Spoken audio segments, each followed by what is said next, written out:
Welcome to MAPRA YouTube News. എല്ലാവർക്കും സ്വാഗതം Mapra YouTube Malayalam ചാനലിലേക്ക്. പുതിയ വാർത്തകളും വിശകലനങ്ങളും ഉടനടി അറിയാൻ ഞങ്ങളോടൊപ്പം തുടരൂ. നോക്കൂ, പിണറായി വിജയന്റെ മുഖ്യമന്ത്രിയുടെ മുഖം കാണുമ്പോൾ ആളുകൾക്ക് തീരെ താല്പര്യമില്ല. എന്നാൽ മോഹൻലാലിന്റെ മുഖം കണ്ടാൽ ആളുകൾക്ക് വലിയ താല്പര്യമാണ്. അപ്പൊ എന്തുണ്ടായി? മോഹൻലാൽ മുഖ്യമന്ത്രി പിണറായി വിജയനെ ഇന്റർവ്യൂ ചെയ്യുകയാണ്. ആലോചിച്ചു നോക്കൂ നിങ്ങൾ, മാർക്സിസ്റ്റ് കമ്മ്യൂണിസ്റ്റ് പാർട്ടിയുടെ അവസ്ഥ എന്താണ് ഈ കേരളത്തിൽ? ശ്രീമാൻ ചടയൻ ഗോവിന്ദന്റെ പാർട്ടി, ശ്രീമാൻ എ കെ ഗോപാലിന്റെ party, Shriman E M Sankaran നമ്പൂതിരിപ്പാടിന്റെ പാർട്ടി, ശ്രീ നായനാരുടെ പാർട്ടി, പാവപ്പെട്ടവർക്ക് വേണ്ടി ഞങ്ങൾ പട നയിക്കുമെന്ന് പ്രഖ്യാപിച്ച എത്രയോ വലിയ കമ്മ്യൂണിസ്റ്റുകാരുടെ പാർട്ടി ഇന്ന് കേരളത്തിൽ ഈ മുഖ്യമന്ത്രിയുടെ മുഖം ആളുകൾ കാണാൻ വേണ്ടി നമ്മുടെ സിനിമാ മേഖലയിലെ അബ്രപ്പാളികളിലെ മുടിചൂടാ മന്നനായിട്ടുള്ള മോഹൻലാലിനെ കൊണ്ടുവന്നിരുത്തി ഇന്റർവ്യൂ നടത്തേണ്ട ഗതികേടിലേക്ക് കേരളത്തിലെ മാർക്സിസ്റ്റ് പാർട്ടി തകർന്നു പോയിരിക്കുന്നു. പ്രിയ വീണ ജോർജിനോട് അഭിനയിക്കാൻ പറഞ്ഞാൽ അഭിനയിക്കണം, വീണ ജോർജിനോട് ഇരിക്കാൻ പറഞ്ഞാൽ ഇരിക്കണം, വീണ ജോർജിനോട് നുണ പറയാൻ പറഞ്ഞാൽ പറയണം. ആരാ പറയുന്നത്?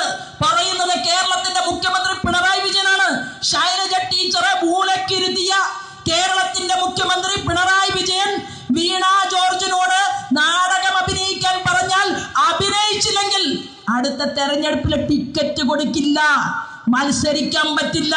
അപ്പോ കേരളത്തിന്റെ പൊന്നു തമ്പുരാൻ പിണറായി വിജയൻ പറയുന്നത് കേട്ട് സമരം നടത്താൻ നാണമുണ്ടോ വീണയ്ക്ക്? ഞങ്ങളൊക്കെ എത്ര സമരത്തിന് പോയതാണ്. ഞാൻ വേണമെങ്കിൽ പിന്നീട് ഒരു ചെറിയ വീഡിയോ തരാം. പോലീസുകാർ എന്നെ വളഞ്ഞിട്ട് അടിക്കുമ്പോൾ നമ്മൾ അങ്ങോട്ട് ചെല്ലുകയാണ്. വീണ ജോർജ് പറയുകയാണ്, ഒന്നാമത് ധൈര്യമേ ഇല്ലാത്തവരാണ് ഈ കേശുവിന്റെ ചെറുപ്പക്കാര്. ഏതെങ്കിലും ഒരു ഉജ്ജ്വല സമരം അവർ നടത്തിയിട്ടുണ്ടോ കേരളത്തിൽ?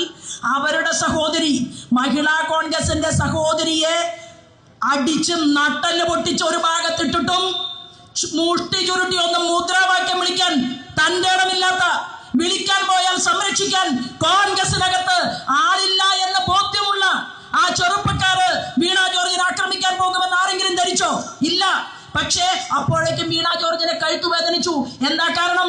വീണയ്ക്ക് കഴുത്തു വേദനിച്ചില്ലെങ്കിൽ തൃക്കൂരിലെ ആ അമ്മയും മകനും, കണ്ണു നഷ്ടപ്പെട്ട അമ്മയും മകനും ദൃശ്യമാധ്യമങ്ങളിൽ നിറഞ്ഞു നിൽക്കുമെന്നുള്ള ബോധ്യം കൊണ്ടാണ് ഒരു നാടകം നടത്താൻ പിണറായി പറഞ്ഞത്. Thank you.